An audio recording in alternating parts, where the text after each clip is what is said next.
Hey guys, it's Bruce Stinger. Hope everybody's doing well, having a great day in the markets if you're trading. I want to go ahead and share this with you. And I just thought it was really important to point out another powerful type of trend that you might see, another type of pattern that you might see that's a high probability pattern. So when I see these, I like to make note of it so that way I can share this information with you guys and you can learn from it. So here we have Airbnb, and I've been in and out of this stock. Up until this morning, I was out of the stock again, and now I got into it this morning. And I'm going to share with you why. So the whole fundamental thing about the reason, I always look for a major catalyst, and the catalyst is the fact that we've been all pent up, not being able to travel and everything else for the last year or so. And now with America reopening, I really believe that Airbnb, people are going to start traveling. So you ask yourself the question, are people going to travel more, or are they going to travel less going forward? Well, I think the obvious answer is they're going to travel more. People want to get out. They want to travel. They want to go see their loved ones and their friends and travel the world and get new experiences.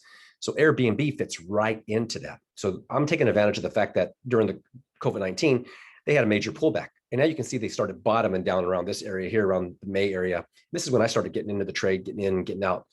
And then it's bumping its head against the 200-day moving average, which is that blue line that you see.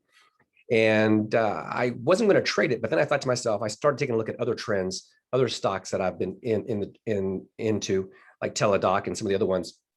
And every single time, and this is a very bullish type of a squeeze. It's a bullish type of a wedge that you see here. So you have this trend that goes like this, if you can see this.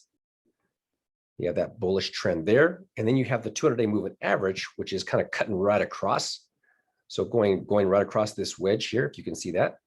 And what happens is it squeezes, it builds up a lot of pressure. It's either going to be buying pressure or selling pressure. Well, like I stated earlier, I don't believe that there's going to be less travel. There's only going to be more travel, which is going to feed in and be a positive thing for Airbnb. So as you start to see this squeeze here, as it gets towards the pinnacle here, it's going to pop in one direction or the other. Well, if there's a catalyst that's saying, hey, we're going to be doing more travel, which feeds right into Airbnb, high probability says this move is going to be to the upside. And usually it's an explosive move. So I started scaling into the trade this morning, and I went out to the October timeframe, the October 100 calls, because there's a lot less extrinsic premium that I'm paying with those calls. So I just want to share this with you. This is a wedge that you'll see on many different stocks. You can go back and take a look at some of the other stocks that we follow, and you'll see that same type of pattern. And when it gets to this really critical point at the end of the cone, at the end of the wedge, you do get a pop. And if you have a good stock with a good catalyst, with a good outlook, that pop is going to be to the upside. So hopefully you enjoyed that. I want to put out a little short video. That way you can go ahead and start learning and applying it, not just to Airbnb, but to other stocks that you see with this same type of pattern. All right. Hope you guys do well. Take care, and I'll talk to you soon. Bye now.